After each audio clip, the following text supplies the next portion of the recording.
महालक्ष्मी नमः। नमो भगवते वासुदेवाय। जय मां सरस्वती। जय श्री कृष्ण। राधे राधे।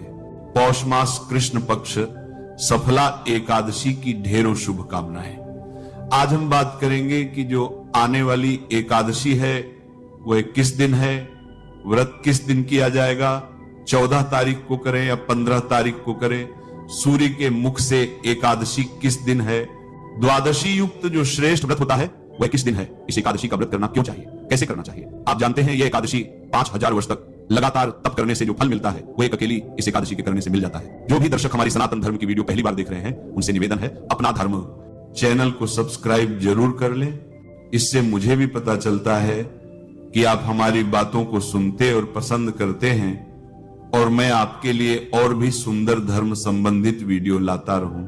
तो चलिए शुरू करते हैं। पौष की जो आने वाली एकादशी है ना, इसका नाम है सफला एकादशी।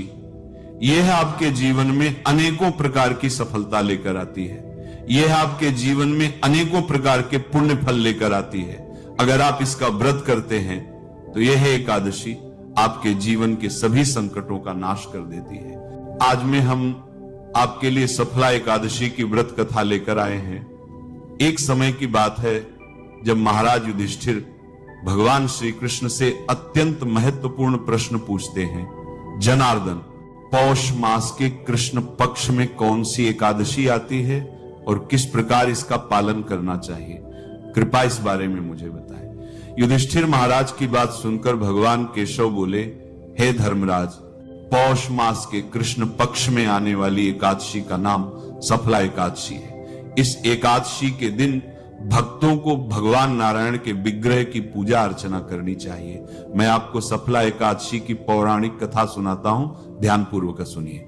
एक समय चंपावती नाम की एक सुंदर नगरी थी जहां महिष्मत नामक अत्यंत पराक्रमी और धर्मनिष्ठ राजा राज्य करते थे। उनके 4 पुत्र थे। राजा का सबसे ज्येष्ठ पुत्र लुम्पक सदैव पाप कर्मों में लिप्त रहता था।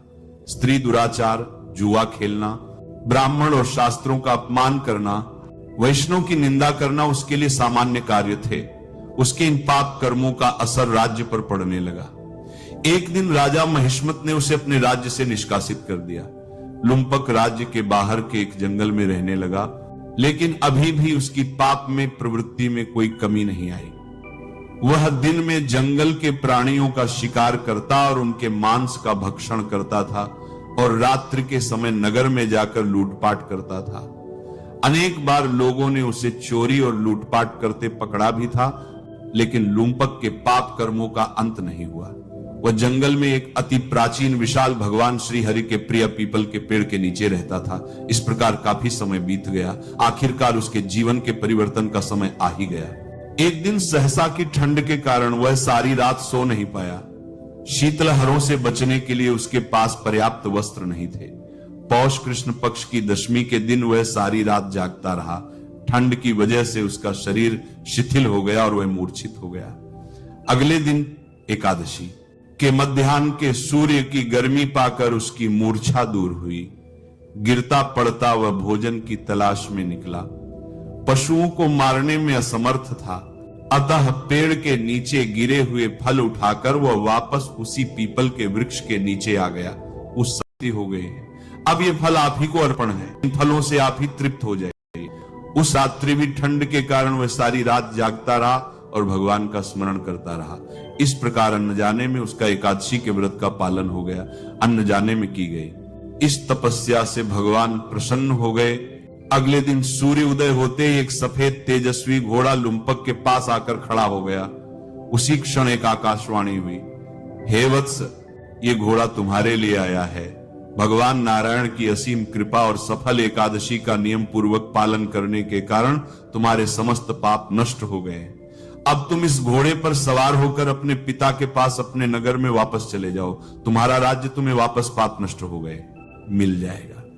ऐसी आकाशवाणी सुनकर वह गदगद हो गया। सफल एकादशी से अर्जित पुण्य फल के कारण उसका शरीर पुनः कांतिमान हो गया। उसी क्षण वह अपने राज्य को वापस आया और अपने पिता से क्षमा याचना करने लगा और उन्हें सारा वृतांत सुनाया। उसके पिता ने जब उसे समस्त सद्गुणों से युक्त देखा तो वह अत्यंत प्रसन्न हुए और लुम्पक को राज्य का कार्यभार संभाला कर वह वन को तपस्या के लिए चले गए।